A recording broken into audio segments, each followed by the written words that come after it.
Hey guys! Alright, today I'm doing a video response. Not a video response, let me rephrase that. I'm doing a video request.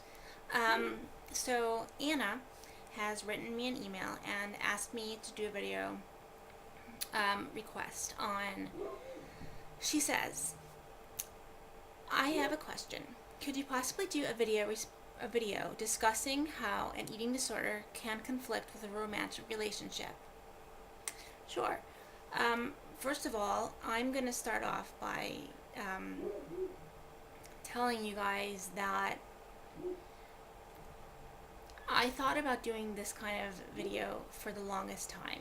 And personally, I didn't really think that I should do this kind of video because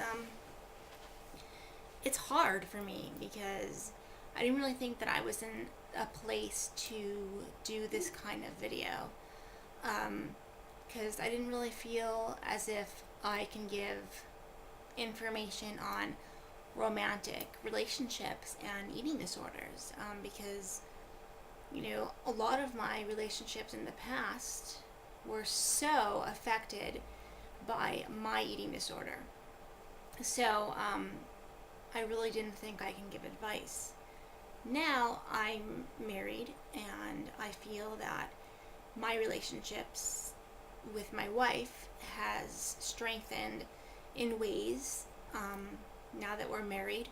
And also there are ways that it has kind of made us a little bit, I guess, unhealthy as well in our relationship because of my eating disorder.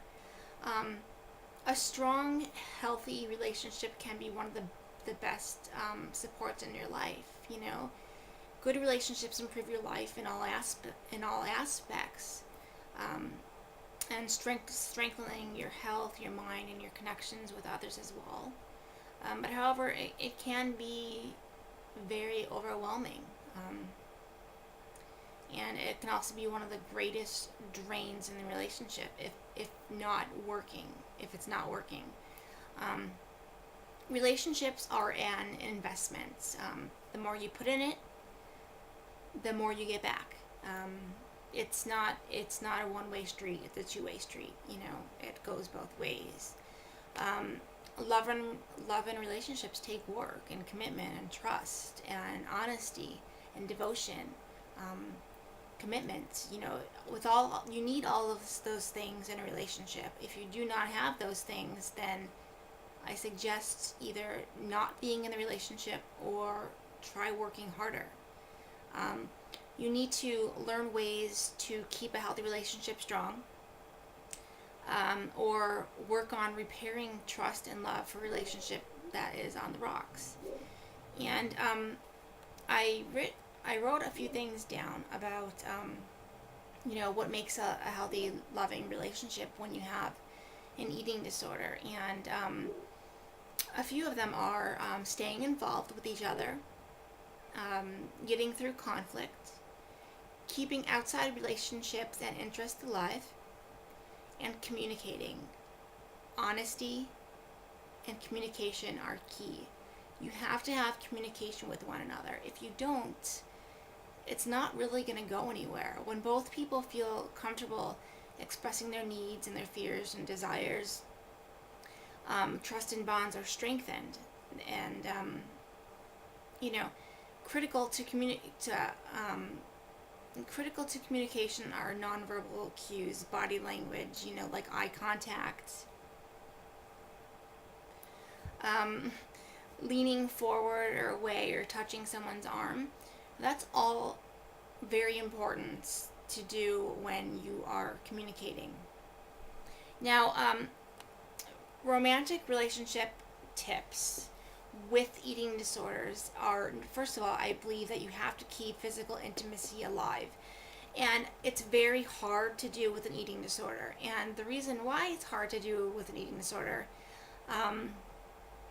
because I know that there's times when my wife and I are sitting on the couch or whatever, and, she'll put her hand on me, which is kind of like an indication that she wants to, be physical. Now, it's very, very hard for me sometimes because when I'm feeling very, like, I don't know, having a lot of bad body image, or my self-esteem with my body is very poor and low, I'm not feeling very physical or very sexual. So it's hard, and I don't mean to push her away, but in a sense, sometimes I do, but not on purpose. It's because the way I feel about myself, like sometimes I don't like seeing myself naked. I don't like seeing myself in the shower. I don't like seeing myself get changed, because when I'm having a bad eating disorder day, I don't want to see myself naked. So therefore, I think to myself, well, if I don't like seeing myself naked, how can my wife like seeing me naked? Even though my wife tells me that I'm beautiful, I'm sexy, I'm amazing, etc., just because she says that, it doesn't mean I believe it, we all do. Most eating disorder people do not see themselves as the way other people do. And since I have recently gained weight, it's been very hard for me to feel content and very sexual, because I feel very uncomfortable with my body. So therefore, I don't feel like sharing myself with her. But not because I choose to, but how I feel. I want you guys to answer this question and choose all that apply, okay? So my eating disorder and my romantic relationship, my partner, and I'm going to list some things and choose all that apply to you, okay?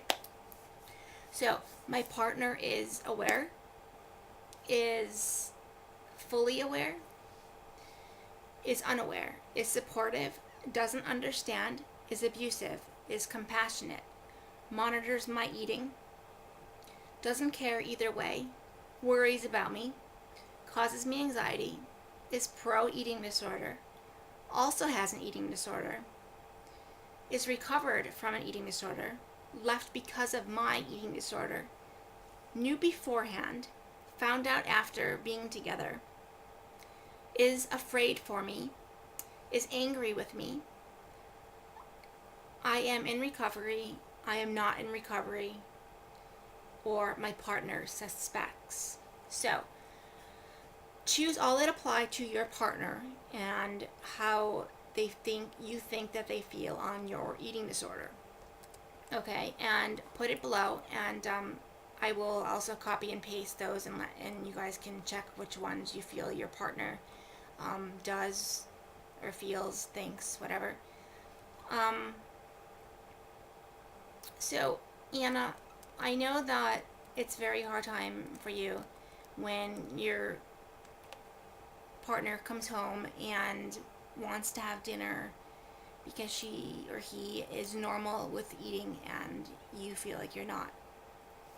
I can relate to that hugely.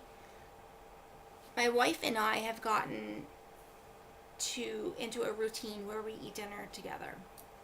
And for a very long time in the beginning, I was nervous about it, and I didn't want to go to restaurants or anything with her. And then I got better, a little bit better, and I started eating with her, and I felt comfortable eating with her. And then we started eating dinner every single day together. And I think that's how I put on a lot of my weight. And now, since I'm not comfortable with my body and my appearance, I guess, I dread eating dinner. And I have talked with my wife about this, and I've told her my feelings. And I mentioned to you guys that my wife has gotten extremely thin, which is very hard for me because it affects our relationship. Because she's happy with her weight loss and she feels beautiful and sexy. And in the same note, I think that she needs to gain weight because being too thin is unhealthy. She doesn't see herself the way I see her, and vice versa. So when she's feeling sexual, I'm not feeling sexual because it's kind of like we switched roles. She's lost weight and I've gained weight, and it doesn't go well together. It's like oil and vinegar, it doesn't mix.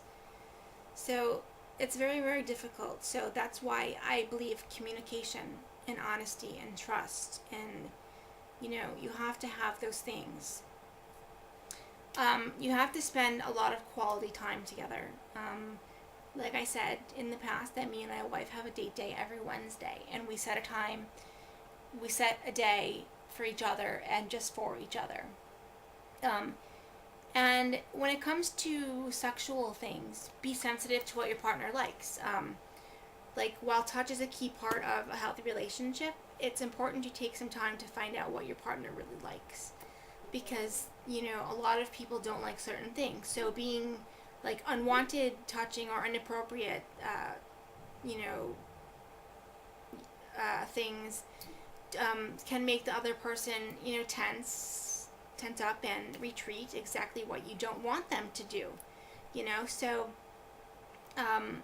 you have to be sensitive to their needs and, do regular affectionate touching, like holding hands and hugging or kissing, and, they're all equally important just as much as anything else. However, intercourse should not only be a method of physical intimacy in a relationship. That's why I said, like, hugging and holding hands and just cuddling and stuff is very much important. Body bonding and attachment is very good for a committed relationship. Simple ways to connect as a couple and rekindle love are that I have done in my relationship. Find something that you enjoy doing together. Okay, whether it's a shared hobby, taking a walk, watching a movie, whatever. Try something new together. Doing things together can be a fun way to connect and keep things interesting and alive, as well in the bedroom. And I know that could be hard with an eating disorder because sometimes eating disorder people do not like to be touched. And that's why it goes back to communication and telling your partner, spouse, what you like and what you can't do or you don't feel comfortable doing at the moment. Also, commit to spending quality time together on a regular basis, even during very busy and stressful times. I know it can be hard, but a few minutes of really sharing and connecting can help keep bonds strong. And I mean that very wholeheartedly, and it's very important. I've already told you guys to focus on having fun. But think about playful ways to surprise your partner, like bringing flowers or a favorite movie home unexpectedly. I do that with my wife. I will bring her flowers and, on occasion just to make her smile. Make a habit of laughing together whenever you can. It could be the stupidest thing, but just try. And a little humor and playful interaction can go a long way. And I know that sounds silly because you're thinking, well, we're not kids. Well, it's kind of good to be a kid sometimes in a relationship. Playful communication can improve your relationship. And, fun ways to practice this skill are, such as, like, go ice skating. Just tickle each other, as long as you don't like to be ticklish. If you don't do it. My wife hates being ticklish. She gets angry. What else? Okay, so here's a little bit of a relationship advice for getting through your ups and downs. Don't take your problems out on your partner, okay? Because life stresses can make us short-tempered, and if you are coping with a lot of stress or a lot of burdens, it might be easier to vent with your partner and feel even